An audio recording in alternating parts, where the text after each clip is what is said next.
Global fire power index പോലുള്ള ആഗോള റാങ്കിങ്ങുകൾ പ്രകാരം ലോകത്തിലെ ഏറ്റവും ശക്തമായ സൈന്യങ്ങളിൽ 17ാം സ്ഥാനത്താണ് ഇസ്രായേലിന്റെ സ്ഥാനം. എന്നാൽ ആ രാജ്യം കീഴടങ്ങിയത് ഒരു രാജ്യമെന്ന അംഗീകാരം പോലും നഷ്ടപ്പെട്ട ഫലസ്തീൻ പടയാളികളായ ഹമാസിന് മുന്നിലാണ്.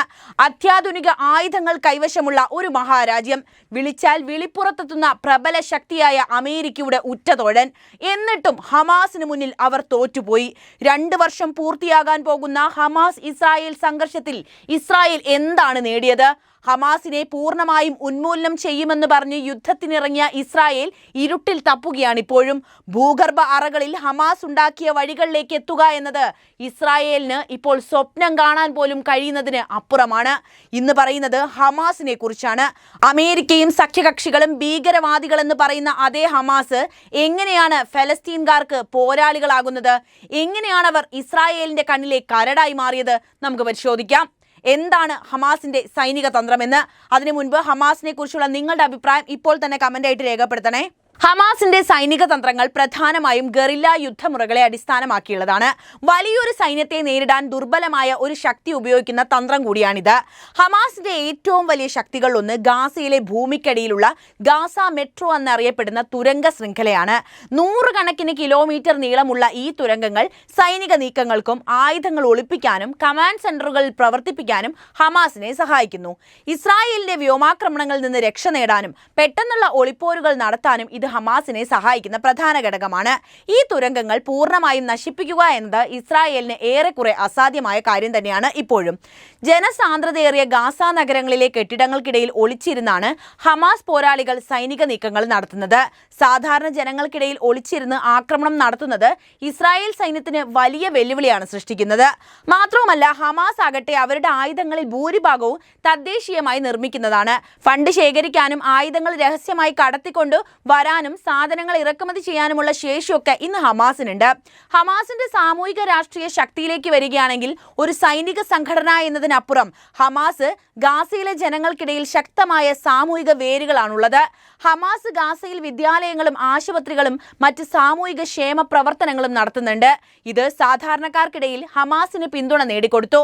ഹമാസ് വെറും ഒരു ഭീകരവാദ സംഘടന മാത്രമല്ല, മറിച്ച് ഒരു ദേശീയ പ്രസ്ഥാനം കൂടിയാണെന്ന് പലരും ഇന്ന് വിശ്വസിക്കുന്നതിന്റെ അടിസ്ഥാനവും ഇത് തന്നെയാണ്. ഫലസ്തീൻ ജനതയുടെ പ്രതിരോധത്തിന്റെയും അതിജീവനത്തിന്റെയും പ്രതീകമായി ഹമാസിനെ കാണുന്നവർ ഇന്ന് നിരവധിയുമാണ്. എന്തുകൊണ്ടാണ് ഹമാസ് ഫലസ്തീനിയൻ ജനതയുടെ ശബ്ദമാകുന്നത്? ഭീകര സംഘടനയെന്ന് അമേരിക്ക മുദ്ര കുത്തിയിട്ടും ലോകരാജ്യങ്ങളിൽ പലരും ഇപ്പോഴും ഹമാസിനെ പിന്തുണയ്ക്കുന്നുണ്ട് എന്നത് യാഥാർത്ഥ്യമാണ്. എന്തുകൊണ്ടാണ് ഹമാസിന് ഇത്രയേറെ ജനപ്രീതി ലഭിക്കുന്നത് എന്ന് ചിന്തിച്ചിട്ടുണ്ടോ? അതിനെക്കുറിച്ചാണ് ഇനി പറയുന്നത്. ഹമാസിനെ ഭീകര സംഘടനയായി അമേരിക്കയും യൂറോപ്യൻ യൂണിയനും മുദ്ര കുത്തുമ്പോൾ തന്നെ ലോകമെമ്പാടുമുള്ള പല രാജ്യങ്ങളും ഫലസ്തീനിയൻ ജനതയുടെ പ്രതിരോധ പ്രസ്ഥാനമായിട്ടാണ് ഹമാസിനെ നോക്കിക്കാണുന്നത്. ഈ 2 വ്യത്യസ്ത കാഴ്ചപ്പാടുകൾക്കും പിന്നിൽ ശക്തമായ കാരണങ്ങളുമുണ്ട്. ഹമാസ് എന്ന സംഘടനയുടെ സങ്കീർണമായ സ്വഭാവമാണ് ഈ വൈരുദ്ധ്യങ്ങൾക്ക് കാരണം. ഹമാസിന്റെ ജനപ്രീതിക്ക് പിന്നിലെ പ്രധാന കാരണങ്ങൾ അവരൊരുക്കുന്ന സൈനിക പ്രതിരോധമാണ്. ഇസ്രായേലിന്റെ സൈനിക അധിനിവേശത്തെയും ഉപരോധങ്ങളെയും ചെറുക്കാൻ സൈനികമായി ശക്തമായ പ്രതിരോധം നൽകുന്ന ഏക ഫലസ്തീനിയൻ സംഘടനയായി ഹമാസിനെ പലരും നോക്കിക്കാണുന്നു. ഫലസ്തീനിയൻ അതോറിറ്റി ഇസ്രായേലുമായി സഹകരിക്കുന്നവരാണെന്ന് ആരോപണങ്ങൾ നിലനിൽക്കുമ്പോൾ ഹമാസ് ശക്തമായ നിലപാടാണ് ഇപ്പുറത്തെ സ്വീകരിക്കുന്നത്. ഇത് തങ്ങളുടെ അഭിമാനവും സ്വാതന്ത്ര്യവും സംരക്ഷിക്കാൻ പോരാടുന്നവരുടെ സംഘടനയായി ഹമാസിനെ കാണാൻ ജനങ്ങളെ പ്രേരിപ്പിച്ചു. അടുത്തത് ഹമാസ് ഒരുക്കുന്ന സാമൂഹിക ക്ഷേമ പ്രവർത്തനങ്ങളാണ്. ഹമാസ് വെറും ഒരു സൈനിക സംഘടനയല്ല, മറിച്ച് ഗാസയിലെ ജനങ്ങൾക്ക് ആവശ്യ സേവനങ്ങൾ നൽകുന്ന ഒരു സാമൂഹിക പ്രസ്ഥാനം കൂടിയാണ്. ആരോഗ്യരംഗത്തും വിദ്യാഭ്യാസ മേഖലയിലും ഹമാസ് ഇന്നും സജീവമാണ്. സ്കൂളുകളും ആശുപത്രികളും നടത്തി തൊഴിലില്ലായ്മ കുറയ്ക്കാൻ ശ്രമിച്ചും അവർ സാധാരണക്കാർക്കിടയിൽ ജനപ്രീതി നേടി. ഒരു ഭരണകൂടം എന്ന നിലയിൽ ജനങ്ങൾക്ക് അടിസ്ഥാന സൗകര്യങ്ങൾ ലഭ്യമാക്കുന്നതിൽ ഹമാസ് വലിയ പങ്കാണ് വഹിച്ചിട്ടുള്ളത്. അഴിമതിരഹിത ഭരണമാണ് ഹമാസിന്റെ മറ്റൊരു പ്രത്യേകത. ഫലസ്തീനിയൻ അതോറിറ്റിയിലെ നേതൃത്വത്തിനെതിരെ വ്യാപകമായ അഴിമതി ആരോപണങ്ങൾ നിലവിലുണ്ട്.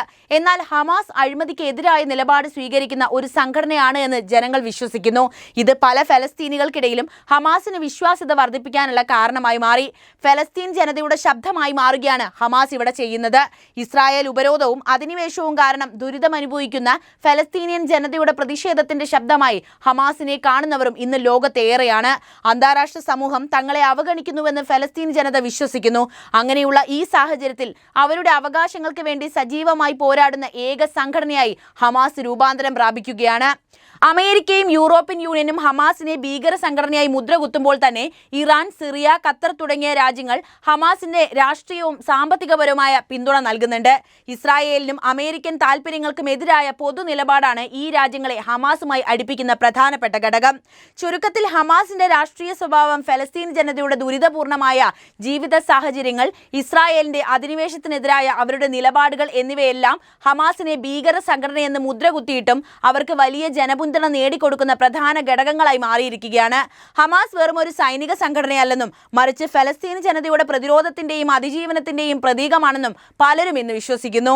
ഒക്ടോബർ 7 ഹമാസ് നടത്തിയ ആക്രമണത്തിന് ശേഷം ഇസ്രായേൽ പ്രതിരോധ സേന, അതായത് IDF, ഗാസയിൽ ആക്രമണം ശക്തമാക്കിയിട്ടും ഹമാസിനെ പൂർണ്ണമായി ഉന്മൂലനം ചെയ്യാൻ ഇസ്രായേലിന് സാധിച്ചിട്ടില്ല എന്ന വസ്തുത അവിടെയാണ് നമ്മൾ സംസാരിക്കേണ്ടത്.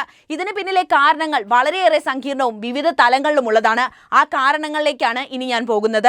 ഗാസ മുനമ്പിൽ 100 കണക്കിന് കിലോമീറ്റർ നീളമുള്ള തുരങ്ക ശൃംഖല ഹമാസ് നിർമ്മിച്ചിട്ടുണ്ട്. ഈ തുരങ്കങ്ങൾ ആയുധങ്ങൾ സംഭരിക്കാനും പോരാളികളെ ഒളിപ്പിക്കാനും ആക്രമണങ്ങൾ നടത്താനും അവരെ സഹായിക്കുന്നു. ഇസ്രായേലിന്റെ വ്യോമാക്രമണങ്ങളെയും കരസേനാ നീക്കങ്ങളെയും നേരിടാൻ ഈ തുരങ്കങ്ങൾ ഹമാസിന് ഒരു സുരക്ഷിത താവളമാണ് ഒരുക്കുന്നത്. ഇസ്രായേൽ സൈന്യം നഗരങ്ങളിൽ പ്രവേശിക്കുമ്പോൾ ഹമാസ് പോരാളികൾ ഒളിപ്പോര് തന്ത്രങ്ങൾ ഉപയോഗിച്ച് അവരെ നേരിടുന്നു. സാധാരണ ജനങ്ങൾക്കിടയിൽ ഒളിച്ചിരുന്ന് ആക്രമിക്കുന്നത് ഇസ്രായേൽ സൈന്യത്തിന് വലിയ വെല്ലുവിളിയാണ്. ഹമാസ് ബന്ദികളാക്കിയവരെ മോചിപ്പിക്കുക എന്നത് ഇസ്രായേലിന് ഒരു വലിയ രാഷ്ട്രീയ മാനുഷിക ബാധ്യതയാണ്. ബന്ദികളെ സുരക്ഷിതമായി മോചിപ്പിക്കാനുള്ള ശ്രമങ്ങൾ പലപ്പോഴും സൈനിക നടപടികളെ മന്ദഗതിയിലാക്കാൻ നിർബന്ധിതമാക്കുന്നു. ബന്ദികളുടെ സുരക്ഷ മുൻനിർത്തി ഹമാസുമായി വെടിനിർത്തൽ ചർച്ചകൾ നടത്താനും ഇത് ഇസ്രായേലിനെ പ്രേരിപ്പിക്കുന്നുണ്ട്. ഗാസയിൽ ഇസ്രായേൽ നടത്തുന്ന സൈനിക നടപടികൾ വലിയൊരു മാനുഷിക പ്രതിസന്ധിക്ക് വഴിവെച്ചിട്ടുണ്ട്. ആയിരക്കണക്കിന് സാധാരണക്കാർ കൊല്ലപ്പെടുകയും പരിക്കേൽക്കുകയും ചെയ്തത് നമുക്ക് അറിയുന്ന വാർത്തയാണ്. ഇത് ആഗോളതലത്തിൽ ഇസ്രായേലിനെതിരെ ശക്തമായ വിമർശനങ്ങൾക്കും സമ്മർദ്ദങ്ങൾക്കും കാരണമായി. അമേരിക്കൻ നിലപാട് ഇതിൽ വളരെയേറെ പ്രാധാന്യം അർഹിക്കുന്നതാണ്. ഇസ്രായേലിന്റെ ഏറ്റവും വലിയ സഖ്യകക്ഷിയായ അമേരിക്ക പോലും വെടിനിർത്തലിനും മാനുഷിക സഹായം നൽകുന്നതിനും വേണ്ടി ഇസ്രായേലിന് മേൽ സമ്മർദ്ദം ചെലുത്തുന്ന ഒരു അവസ്ഥ പോലും വന്നു.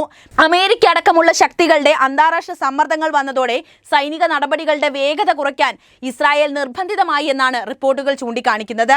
ഹമാസ് ഒരു സൈനിക സംഘടന മാത്രമല്ല, ഗാസയിലെ ജനങ്ങളുടെ ഇടയിൽ ശക്തമായ രാഷ്ട്രീയ വേരുകളുള്ള ഒരു പ്രസ്ഥാനം കൂടിയാണ്. ഹമാസിന്റെ സൈനിക ഘടകങ്ങളെ നശിപ്പിച്ചാൽ പോലും അവരുടെ ആശയങ്ങളെയും രാഷ്ട്രീയ സ്വാധീനത്തെയും പൂർണ്ണമായി ഇല്ലാതാക്കാൻ ഇസ്രായേലിന് കഴിയില്ല. ഗാസയിലെ ജനങ്ങളുടെ പിന്തുണ ഹമാസിന് തുടർച്ചയായി ഊർജം നൽകിക്കൊണ്ടേയിരിക്കുന്നു. ഈ വിഷയം വ്യക്തമായി മനസ്സിലാക്കിയതിനു ശേഷമാണ് ഗാസയിലെ ഓരോ മനുഷ്യനെയും ഇല്ലാതാക്കുക എന്ന കാര്യത്തിലേക്ക് ഇസ്രായേൽ എത്തിയത്. അതുകൊണ്ട് തന്നെയാണ് ഫലസ്തീൻ ജനതയെ ഒന്നടങ്കം വംശഹത്യ ചെയ്യുന്ന നിലപാടിലേക്ക് ഇസ്രായേൽ എത്തിപ്പെട്ടത്. വെറും സൈനിക ശക്തി ഉപയോഗിച്ച് ഒരു ഭീകര സംഘടനയെ പൂർണ്ണമായും ഇല്ലാതാക്കാൻ സാധിക്കില്ലെന്ന് പല ചരിത്ര ഉദാഹരണങ്ങളും തെളിയിച്ചിട്ടുണ്ട്. ഉദാഹരണത്തിന് അഫ്ഗാനിസ്ഥാനിലെ താലിബാനിലേക്ക് നോക്കിയാൽ നമുക്ക് കാര്യങ്ങൾ വ്യക്തമാകും. ഹമാസിനെ പൂർണ്ണമായും പരാജയപ്പെടുത്തുന്നതിൽ ഇസ്രായേൽ സൈനിക ശക്തിക്ക് അതിൻ്റെതായ പരിമിതികളുമുണ്ട്. ഇതൊരു നീണ്ട പോരാട്ടമാണ്. സൈനിക വിജയം മാത്രം ഇതിനൊരു പരിഹാരമാകില്ല എന്നാണ് പറയാനുള്ളത്.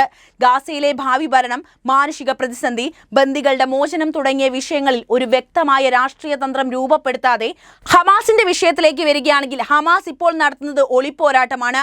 ആ ഒളിപ്പോരാട്ടം എത്രമാത്രം വിജയിക്കുമെന്ന കാര്യം കൂടി നമുക്കൊന്ന് വിശകലനം ചെയ്യാം. ഹമാസിന്റെ ഒളിപ്പോരാട്ടം പൂർണ്ണമായും വിജയിക്കുമോ എന്നത് വളരെ സങ്കീർണമായ ഒരു ചോദ്യമാണ്. ഇതിന് പല കാരണങ്ങളുണ്ട്. ഒന്നാമത്തത് സൈനിക വിജയം അസാധ്യമാണ് എന്ന് തന്നെയാണ്. ലോകത്തിലെ ഏറ്റവും ശക്തമായ സൈന്യങ്ങളിൽ ഒന്നായ ഇസ്രായേലിനെ സൈനികമായി നേരിട്ട് പരാജയപ്പെടുത്താൻ ഹമാസിന് സാധിക്കില്ല. ഹമാസിന്റെ പ്രധാന ശക്തി ഒളിപ്പോരാട്ടം തന്നെയാണ്. ഇത് ഇസ്രായേലിൽ വലിയ നാശനഷ്ടങ്ങൾ ഉണ്ടാക്കാൻ സഹായിക്കുമെങ്കിലും പൂർണ്ണമായും പരാജയപ്പെടുത്താൻ സാധിക്കില്ല എന്നതാണ് വസ്തുത. രണ്ടാമത്തത് ജനപിന്തുണയാണ്. ഹമാസിന്റെ വിജയം അവരുടെ ജനപിന്തുണയെ മാത്രമാണ് ആശ്രയിച്ചു നിൽക്കുന്നത്. ഇസ്രായേൽ നടത്തുന്ന ഉപരോധങ്ങൾ കാരണം ദുരിതമനുഭവിക്കുന്ന ഫലസ്തീനികൾക്ക് ഹമാസ് ആശ്വാസവും പിന്തുണയും നൽകുന്നുണ്ട്. ഇത് ഹമാസിന് വലിയ ജനപിന്തുണയും നൽകുന്നു. മൂന്നാമത്തത് അന്താരാഷ്ട്ര സാഹചര്യമാണ്. ഹമാസിന്റെ പോരാട്ടത്തിന് അന്താരാഷ്ട്ര തലത്തിൽ വലിയ പിന്തുണ ഇന്നും ലഭിക്കുന്നുണ്ട്. ഇത് ഇസ്രായേലിന് മേൽ അന്താരാഷ്ട്ര സമൂഹം സമ്മർദ്ദം ചെലുത്തുന്നതിനും ഹമാസിന് പൂർണ്ണ പിന്തുണ ലഭിക്കുന്നതിനും കാരണമാകുന്നു. നാലാമത്തത് രാഷ്ട്രീയപരമായ വെല്ലുവിളികളാണ്. ഹമാസ് സൈനികമായും രാഷ്ട്രീയപരമായും ശക്തമായ നിലപാടാണ് സ്വീകരിക്കുന്നത്. തങ്ങളുടെ രാജ്യത്ത് നടക്കുന്ന അക്രമങ്ങൾക്കെതിരെ ശബ്ദമുയർത്തുന്ന ഒരു പ്രസ്ഥാനമായി ഹമാസിനെ കാണുന്നവർ അതുകൊണ്ട് തന്നെ നിരവധിയുമാണ്. ചുരുക്കത്തിൽ ഹമാസിന്റെ ഒളിപ്പോരാട്ടം സൈനികമായി ഇസ്രായേലിനെ പരാജയപ്പെടുത്താൻ ലക്ഷ്യമിട്ടിട്ടുള്ളതല്ല എന്നത് വ്യക്തമാണ്. പകരം ഇസ്രായേലിന് വലിയ നാശനഷ്ടങ്ങൾ ഉണ്ടാക്കി അവരെ പിന്മാറ്റാൻ നിർബന്ധിതരാക്കുന്ന ഒരു തന്ത്രം കൂടിയാണിത്. ഈ തന്ത്രം ഹമാസിന് പൂർണ്ണമായ വിജയം നൽകിയേക്കില്ല. പക്ഷേ ഫലസ്തീൻ ജനതയുടെ ആവശ്യങ്ങൾ ലോക ശ്രദ്ധയിലേക്ക് കൊണ്ടുവരാൻ ഇത് സഹായിക്കുക തന്നെ ചെയ്യും. ഹമാസിന്റെ ഒളിപ്പോരാട്ടത്തിന്റെ വിജയം ഫലസ്തീൻ ജനതയുടെ ഭാവിയെയും ഈ മേഖലയിലെ സമാധാനത്തെയും ആശ്രയിച്ചിരിക്കുമെന്ന് പറയാതെ വയ്യ. അപ്പോൾ ഹമാസും ഇസ്രായേലും തമ്മിലുള്ള യുദ്ധത്തിൽ ആര് ജയിക്കണമെന്നാണ് നിങ്ങൾ കരുതുന്നത് എന്നുകൂടി കമന്റ് ചെയ്യുക. ഒപ്പം ഈ വീഡിയോ ഇഷ്ടമാവുകയാണെങ്കിൽ ലൈക്ക് ചെയ്യാനും കൂടുതൽ ആളുകളിലേക്ക് ഈ വിവരങ്ങളൊന്നെത്താൻ ഷെയർ ചെയ്യാനും പ്രത്യേകം ശ്രദ്ധിക്കുമല്ലോ.